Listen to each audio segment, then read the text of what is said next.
ఆంధ్రప్రదేశ్లోని 175 అసెంబ్లీ నియోజకవర్గాలకు తమ అభ్యర్థుల్ని ప్రకటించింది వైసీపీ. అలాగే 25 లోక్సభ స్థానాలకు గాను 24 సీట్లకు పోటీ చేసే నేతల్ని ఖరారు చేసేసింది. కానీ అనకాపల్లి పార్లమెంట్ నియోజకవర్గం నుంచి బరిలోకి దిగే అభ్యర్థి ఎవరో ఇంకా తేలలేదు. ఫ్యాన్ పార్టీలో ఇప్పుడు ఈ విషయం చర్చనీయాంశంగా మారింది.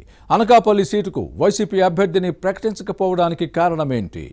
టీడీపీ, బీజేపీ, జనసేన కూటమి అభ్యర్థి తేలిన తరువాతే ఫ్యాన్ పార్టీ తమ అభ్యర్థిని ప్రకటించే ప్లాన్లో ఉందా?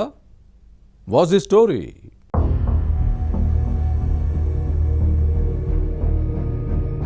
అనకాపల్లి లోక్సభ స్థానం ఇప్పుడు వైసీపీలో చర్చనీయాంశంగా మారింది. రాష్ట్రంలోని 24 పార్లమెంటు సీట్ల అభ్యర్థులను ప్రకటించిన ఫ్యాన్ పార్టీ ఈ సీటును ఎందుకు పక్కన పెట్టిందనే అంశంపై రకరకాల వాదనలు ఉన్నాయి. సిట్టింగ్ ఎంపీ బీజెట్టి సత్యవతిని ఫ్యాన్ పార్టీ నాయకత్వం పక్కన పెట్టిందనే టాక్ నడుస్తోంది. ఈమె పట్ల ప్రజల్లో వ్యతిరేకత ఉందని ప్రచారం జరుగుతోంది. దీంతో సత్యవతిని పక్కన పెట్టి కొత్త అభ్యర్థిని బరిలో దింపాలని ప్లాన్ లో ఉందట. అసెంబ్లీ, పార్లమెంటు ఎన్నికల్లో సామాజిక సమీకరణాలను పాటించామని ముఖ్యమంత్రి జగన్ చెప్పుకొచ్చారు. 99 మందిని మార్చేశామని, ఈ సాహసం ధైర్యం ఎవరూ చేయలేదని ముఖ్యమంత్రి జగన్ ఇడుపులపాయలో తన తండ్రి సమాధి దగ్గర గర్వంగా ప్రకటించారు. ఇంతవరకు బాగానే ఉంది, కానీ అనకాపల్లి లోక్సభ స్థానానికి అభ్యర్థిని ఎందుకు ప్రకటించలేదనే ప్రశ్న వస్తోంది. దీనిపై ఇతర పార్టీలు కూడా ఆరా తీశాయి. ఫ్యాన్ పార్టీ క్యాడర్ కూడా దీనిపై అన్వేషించింది.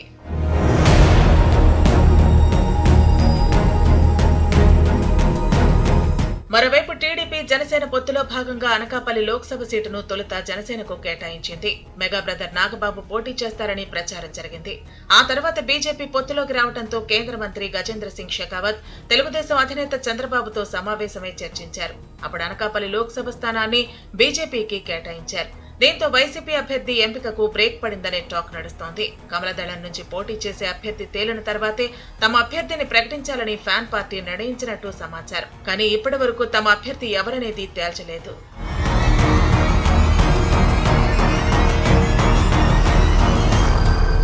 అనకాపల్లి లోక్సభ స్థానం నుంచి బీజేపీ అభ్యర్థిగా సీఎం రమేష్ బరిలో దిగుతారని ప్రచారం జరుగుతోంది. దీంతో ఈ నేతలకు ధీటైన అభ్యర్థిని ఎంపిక చేయాలని భావించింది.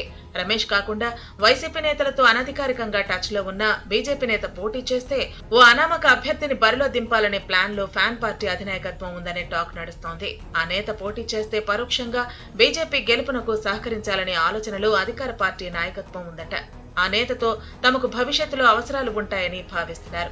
గత 4 ఏళ్లలో తమకు ఎంతో సహకరించారని, ఆయనకు తమ పార్టీ వారు చేసే మేలు ఇదని వైసీపీ సీనియర్ నేత ఒకరు ఆఫ్ ది రికార్డుగా చెప్పడం గమనించదగ్గ విషయం.